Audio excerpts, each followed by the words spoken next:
The Xpulse guarantees you of only very mild thrills in any case, but when you consider that this bike is 20 kilos heavier than the Impulse, the performance increment comes across as minimal at best. This level of performance feels more on par with quick 160cc motorcycles in the faster 200s.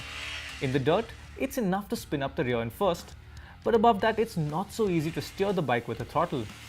Engine performance from the 200cc single is adequate, be it on dirt or on tarmac, but there were quite a few times in both conditions when I wanted some more power from the engine. I have to say that the Xpulse really shines in this environment, although I do think more power would have been welcome. This is how many two-wheelers Hero sold in March of 2019. This is how many of them were 200cc's or above. And this is how many Himalayans were sold in the same month. Hero does not care about motorcycles. No big motorcycle company cares about motorcycles. They are all publicly traded companies with just one aim: to keep that stock price going up. They just happen to be making motorcycles by chance. All the reviewers I saw mentioned that they wanted the Xpulse with more power, and that's not a completely unreasonable thing to ask. However, there are two problems with this train of thought. Hero has no engine above 200cc's except the near-death Charisma 223cc's one, which is just begging to be murdered. You might ask, why didn't Hero just make a more powerful engine? Well, why should they? Look at what happened to the 150cc's Impulse. When it was in production, nobody bought it. So Hero stopped making it. And then there were riots for the last remaining stocks of the bikes and demands for it to be brought back to life, and a lot of Charisma heart transplants. Hero experimented with the Impulse. The experiment failed because we, the consumers, didn't buy it. Now Hero is running a new experiment.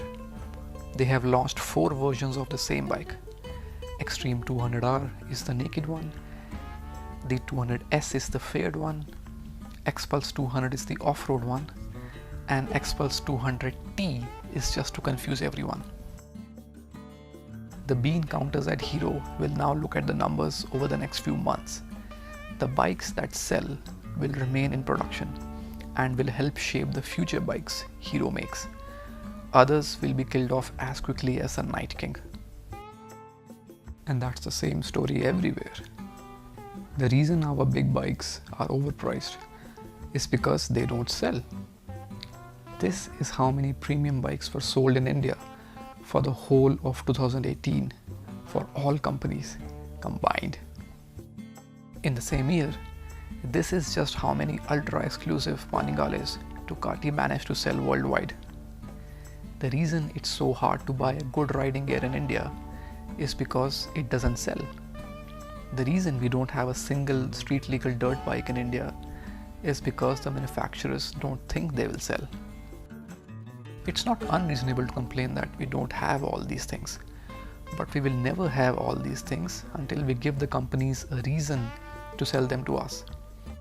We need to show them intention, that not only do we want better things, but we're willing to pay for them as well. Riding is beautiful. It's more than just an excuse to temporarily run away from your problems. And I think it's worth our money to make it better. Is the Xpulse 200 perfect? No, it's not. But it's our best chance to get something better. I'll be buying it as soon as I get my hands on one. What are you going to do?